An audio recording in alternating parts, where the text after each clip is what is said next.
pas mener votre vie d'homme. C'est vrai qu'elle a raison, cette dame. Ce sont des questions que l'on ne pose pas aux hommes, curieusement. Bon, monsieur Tournon, on s'intéresse au football et à la Coupe de France, entre autres. Entre autres, ce soir, il y aura du foot sur France 2, PSG, Saint-Etienne, demi-finale de Coupe de France. Vous pourrez suivre ça, on en reparlera demain matin.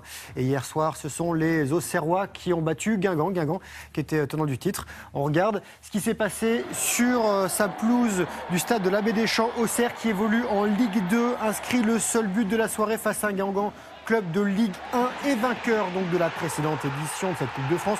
But du bon Samaritano, Frédéric de son prénom, dès la 15e minute. Et dans les derniers instants, vous allez voir, alors que le match n'est pas encore terminé, mais les Auxerrois, les supporters auxerrois, tellement heureux, et ils envahissent la pelouse avant de retourner en tribune. Voilà. Pas trop vite, hein. Pas trop vite. Bon, ça, c'est vraiment le coup de sifflet final. Les Bourguignons ont remporté cette Coupe de France à 4 reprises. La dernière fois, c'était tout juste 10 ans. Ce soir, donc, PSG Saint-Etienne. Et la finale, ce sera le 30 mai. Du foot encore, match en retard de la 25e journée de Ligue 1. Sur son rocher, Monaco a raté une occasion de monter sur le podium. Match nul 0-0 face à Montpellier. Ça, c'est un but refusé pour hors-jeu de Kurzawa côté monégasque. Voilà, il fallait avoir l'œil. C'est ce qu'a eu notre ami l'arbitre. Et pénalty, vous allez voir, complètement raté de Lucas Barrios côté montpelliérain. Montpellier 7e du classement, Monaco 4e à 2 points de Marseille. PSG et Lyon sont en tête. Et un dernier mot de foot, du foot italien, avec la Juventus Turin qui est en finale de la Coupe d'Italie, battue 2-1 par la Fiorentina. Les Turinois ont renversé la situation pour s'imposer 3-0 en match retour. Dernier but de Bonucci. Déception de la Fiorentina qui était finaliste malheureux l'an dernier. Et la Juve a remporté cette Coupe d'Italie à 9 reprises. Oui, 3-0. Voilà, 9 reprises pour la Juve. Donc, ils espèrent. Cette dernière fois, c'était il y a exactement 20 ans, leur dernier titre dans la Coupe d'Italie. On a du basket avec de la Pro A et un club de Villeurbanne qui a écrasé la concurrence hier. Regardez, une excellente soirée pour l'Asvel qui est donc en vert, qui accueillait Paul-Lac Orthez. Les Villeurbanais ont battu ces Palois 84-59. Bon compte d'Andersen avec 17 points à lui seul. Contre d'Andersen, oui, si. J'ai essayé de la placer, celle-ci.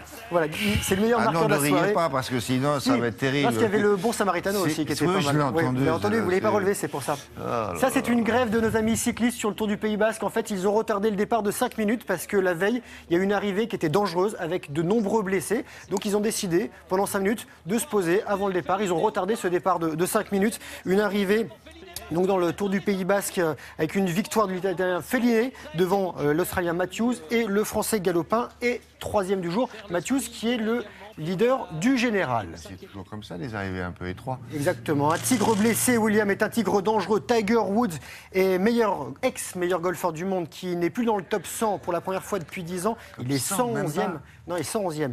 Il est absent des greens depuis début février et à cause d'une blessure au dos, il sera présent au Master d'Augusta, la première levée du Grand Chelem. Et regardez, il sera soutenu par ses enfants et cette jeune fille sous le chapeau, c'est sa compagne Lindsey Vonn, voilà, qui a troqué les skis, le casque pour une jolie tenue estivale. Tiger Woods a remporté ce Master d'Augusta, première levée du Grand Chelem, à 4 reprises. Voilà. Et il n'est plus dans le top 100. Voilà. 100, même pas ça. 111e. Oh là là. Et là où il en est, là, non? Là, ils vont débuter le Master d'Augusta. Et vous connaissez Robert Marchand, c'est notre centenaire français cycliste qui bat des records de centenaires. Et il y a une autre centenaire sportive, je vous la présente, regardez, c'est cette dame, elle s'appelle Meiko Nagaoka, japonaise de tout juste 100 ans, hier à l'ouest du Japon. Elle a bouclé une course de 1500 mètres, exploit qu'aucun autre centenaire n'avait réussi avant elle. Bon, elle était la seule à concourir dans la catégorie 100-104 ans. Elle a mis 1h15, William. Alors le record, faut le savoir, du 1500 mètres, c'est 15 minutes.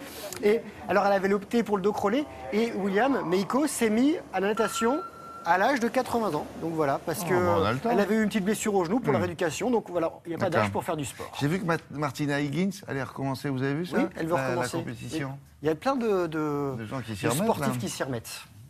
Hein? Hingis. Oui, Martina Higgins.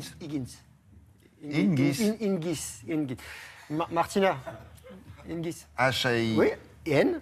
N-G-I-S. Hingis. Ben, vous le dites bien. C'est en régie qu'on vous embête? Oui, il fallait les voir. C'est amusant que ça a fait.